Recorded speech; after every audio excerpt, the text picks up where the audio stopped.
மங்களப்பட்டினில் மணக்கோலம் விவாகா வழங்கும் சுபமுகூர்த்தப்பட்டு தி Chennai silk D நகர் வேளச்சேரி குரோம்பேட் மற்றும் திருவள்ளூர். வணக்கம் சென்னை.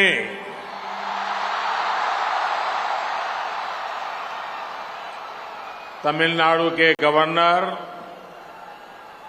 श्री आर.एन. रवि जी, मुख्यमंत्री श्रीमान M.K. स्टालिन जी, केंद्रीय मंत्रिमंडल के मेरे सदस्य अनुराग ठाकुर, एल मुरुगन, निशित प्रामाणिक,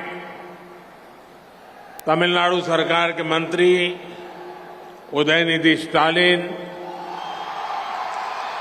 और भारत के कोने कोने से यहां आए मेरा युवा साथियों, I welcome everyone to the 13th Khelo India Games. For Indian sports,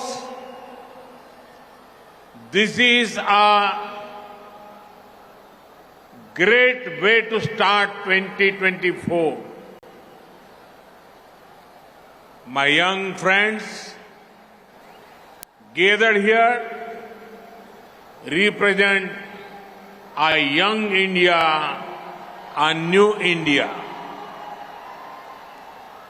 Your energy and enthusiasm is taking our country to new heights in the world of sports.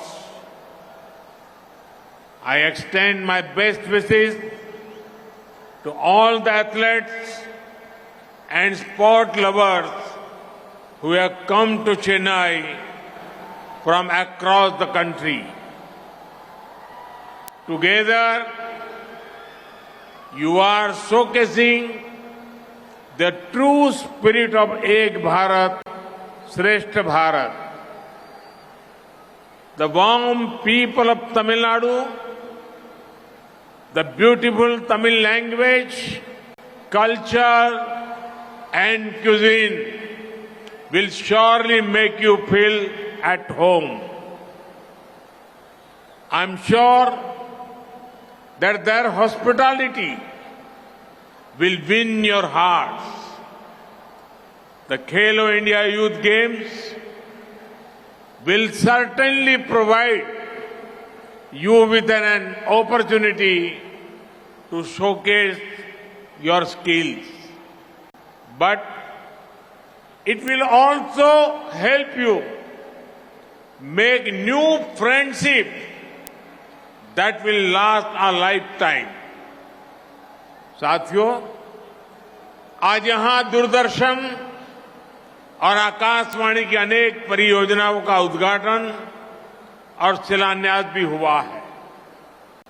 1975 में प्रसारण शुरू करने वाला चेन्नई दूरदर्शन केंद्र आज से एक नई यात्रा शुरू कर रहा है। आज यहां 12 नए FM ट्रांसमीटर्स के शुरू होने से करीब 1.5 करोड़ लोगों को फायदा होगा।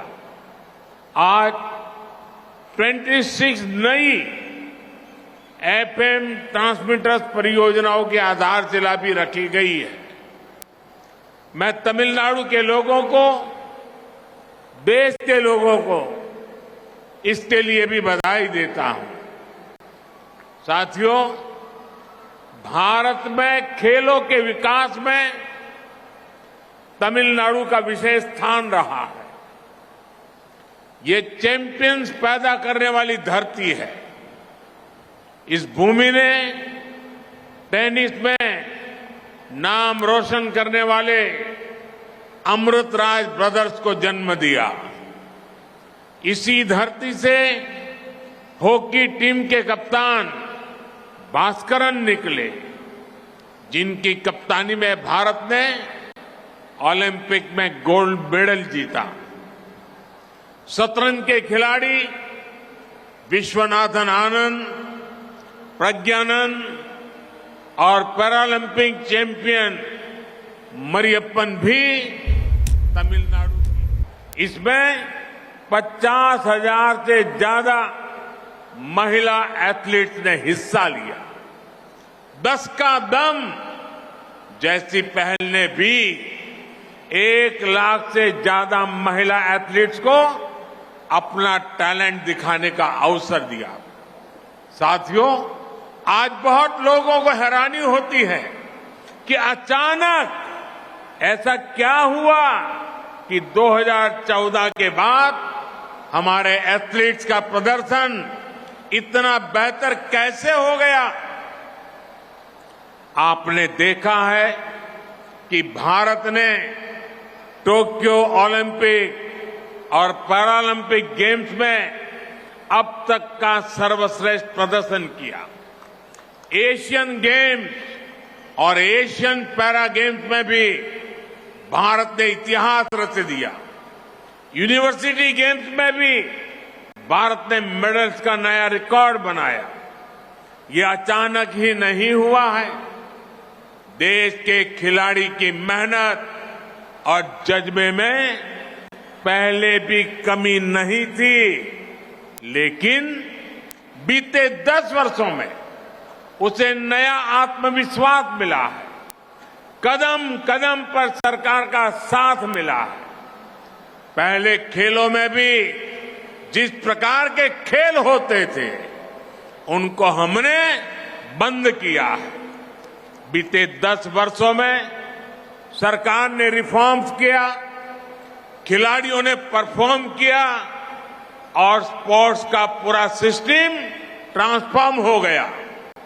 आज खेलो इंडिया अभियान के माध्यम से देश के हजारों एथलीट्स को हर महीने 50,000 रुपए से ज्यादा की मदद दी जा रही है।